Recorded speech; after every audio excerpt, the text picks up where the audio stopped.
Hi, in this lecture we are going to study how to find gain, poles, zeros of transfer function and what does it mean. And we'll find characteristic equation, the order of the characteristic equation, the initial value and final value of any signal using Laplace transform. So we'll just, before I start the example, I just remind you that when we studied continuous time Fourier transform, we could represent this block, represent linear time invariant system, and we used h of j omega, if you remember. I mean, now we are going to replace j omega by s, so h of s, it's the transfer function of the system, and it relates the input x of s to the output y of s. X of s and y of s are the input and output signal in frequency domain. It means in s domain, all right? Well, let's take an example. Let's say that the transfer function, all right, this called transfer function of the system, and it's assumed that the system is linear time invariant system, and it was given like that in a rational form. So the top part you can call it, that's the numerator n of s, and the bottom is the denominator, also it's function of s, the frequency. What does it mean, poles, zeros, and gain, DC gain? Well, if you set the numerator equal to 0 and you solve it, the values of s is going to give you zeros of the function, zeros of h of s in this case. If you are going to set the denominator polynomial d of s is equal 0 and you solve it, the all values of s you'll find, it's called the poles of the function h of s. And if you replace h of s by s equals 0, that will give you the DC gain. So let's go ahead and start. The top part, n of s denominator, 40 times s plus 1 is equal 0. So you will say now we are going to find the zeros. You put 40 times s plus 1 equals 0. So s is equal 9 minus 1. So that's the 0 at negative 1. To find the poles of the system, it's the roots of the denominator when you put it to s. So you have the equation here, s cubed plus 4s squared plus 6s plus 4 equal 0. When we did that, we could factor it to s plus 2, s squared plus 2s plus 2 equals 0. And we found out that the roots of this equation, it's equal to negative 2 minus 1 plus j minus 1 minus j. So we have 3 poles, okay? And by the way, the denominator d of s, this one on the bottom, it's also called the characteristic equation. So this is called the characteristic equation.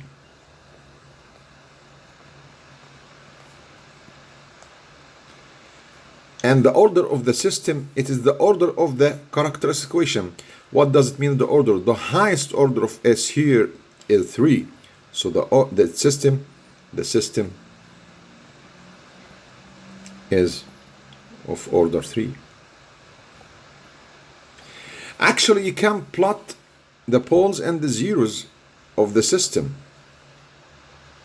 using S-plane. What's S-plane? That's the real axis. And that's the imaginary axis. Because we said before, S is equal sigma plus j omega. Well, let's find the zeros. The zeros, we have the 0 at negative 1. So if you go there, that's 0 and negative 1. And the 0 represented as a circle. So once you see that circle, it means there's 0 at -1. For the poles, let's just have different color for the poles here. The poles are at -2, -1 plus j, -1 minus j. We have 3. So the first one, -2. And at -2, you don't put circle, you put x. So x represent the poles. Another one at -1 plus j. So this is -1, and let's say that's plus j.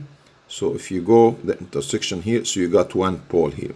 And always when you have complex pole, you have the conjugate of it, -1 minus j. Always, I mean, in pairs. So what you have here, that's called S-plane. And it shows the zeros and the poles of the system. And once you look at this diagram, you can tell where are the zeros, where are the poles. Okay. Now, what about the DC gain? DC gain, we said that you just put HS equals 0. So I'm going to put this one at the top part, 40 times S plus 1.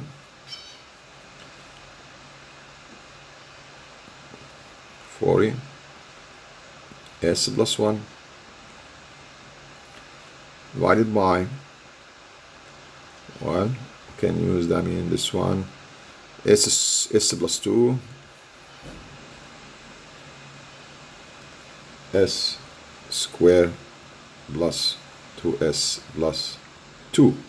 So that's H of S. To find the DC gain, we'll just put S is equal to 0 in all H. So you have 40, and 0 plus 1 will be 1, divided by 0 plus 2 is equal to 0, 0, 2. So it'll be 40 divided by 4, so the answer will be equal to 10. So the DC gain is equal to 10. What does it mean? The DC gain is equal to 10. It means in the system that you have here, if you have input DC input, the output will be DC output. And if you say that this is the XS, whatever the value of it, so YS amplitude DC will be 10 times. That's the meaning of the DC gain. The meaning of the poles, when you have in S plane here, all poles on the left hand side, it means that the system is stable. If you have only one pole here on the right hand side, it will be unstable system. Can you have, what about 0? Well, you can have one pole only at 0. If you got 2, it will be unstable. So remember this condition, and we're going to talk about it later. So we did analyze the transfer function H of S, find the zeros, the poles, the DC gain. Let's see what's happening here. We need to find the initial value and final value, so we got to know the input. Let's say that the input is step function. Let me put it in time domain first. Let's say that the input is equal to 2u of t. It means that the input equal to when t greater than or equal 0. So it's 2 time unit step. You got to do it in Laplace Transform, so we have 2 and u of t. We did that before on example 1 over s. So the input is equal to 2 over s. All right. So now we can find the output. The output just will be the product of x of s times h of s. X of s is equal to 2 over s. And this one, that will be s plus 1 over s plus 2, s squared plus 2s plus 2. So that's y of s. We are interested to know the initial and final value of y of s.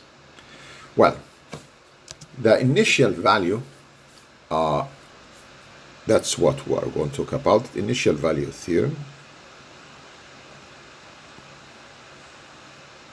It means that you want to find this value y of t when approaching 0, right?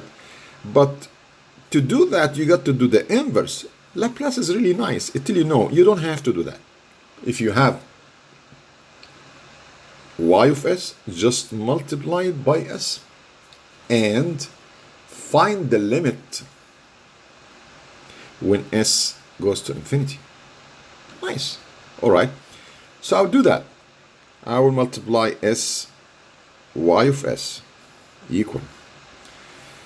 That's, I multiply s for y, s on the bottom will be gone. So you got only 2 left, and 40 will be like equal 80. And s plus 1. S plus 2. S square plus 2s plus 2. That's sys. Then I find the limit. To find the initial value, I find the limit when s goes to infinity. So I have the function here. You know the rule. When you got the infinity, you look for the order of the numerator and denominator. In this case, the order of the numerator is less than the one in the denominator, because in the top it's of order 1, in the bottom of order 3, so it will be equal 0.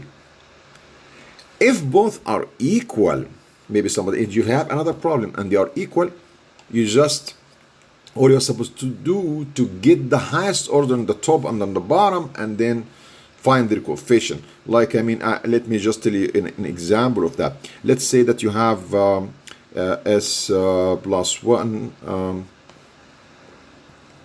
I'll make it easy for you. Let's just say that was equal s cubed, 4s cubed plus 3s squared plus 1, and divided by 2 or 3s cubed plus 2s plus 5, something like that. So if you want to find the limit, you look for the highest order when they are equal.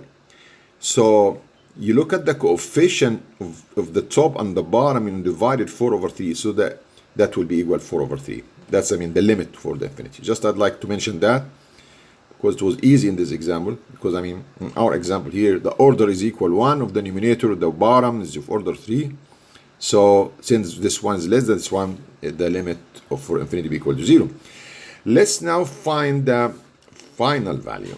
Why? How we find final value? The final value, Theorem said that if you want to find, that's y of t, and you want to find the limit when t goes to infinity, you have s times ys like we did in the initial value, but the limit when s goes to 0. Then you will find that. But there are conditions. What are the conditions? You look for sys and check the poles, the roots. Check the roots here of this equation. All roots should be on the left hand side. You cannot have something to the right or at the 0. All of them, it means all the roots should have negative real parts. We know that we got that before. That's minus 2, and this is complex on the left hand side. We got it before. Now minus 1 plus j minus 1. So let me just write. We got here minus 2. That's one root. We got minus 1 plus j minus 1 minus j. Check the real parts. If all are negative, you are fine. You can apply the final value theorem. All right, we have it. So we have y of s here, s y of s, and then you want to find the limit when s goes to 0. So we'll say now here the accordingly,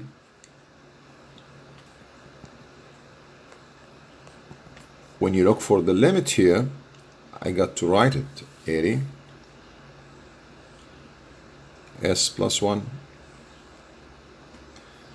s plus 2, s squared plus 2s plus 2, and I want to find the limit when s goes to 0. So simply I will substitute by s equals 0. I have 80, 1, 2, 2. So will be equal 20. Just before I leave you, let me tell you something. What was the input? It was a unit step DC and equal to the input. So what is the difference between 20 and 2? It's multiplied by 10. Oh, we got that. That was the DC gain, right?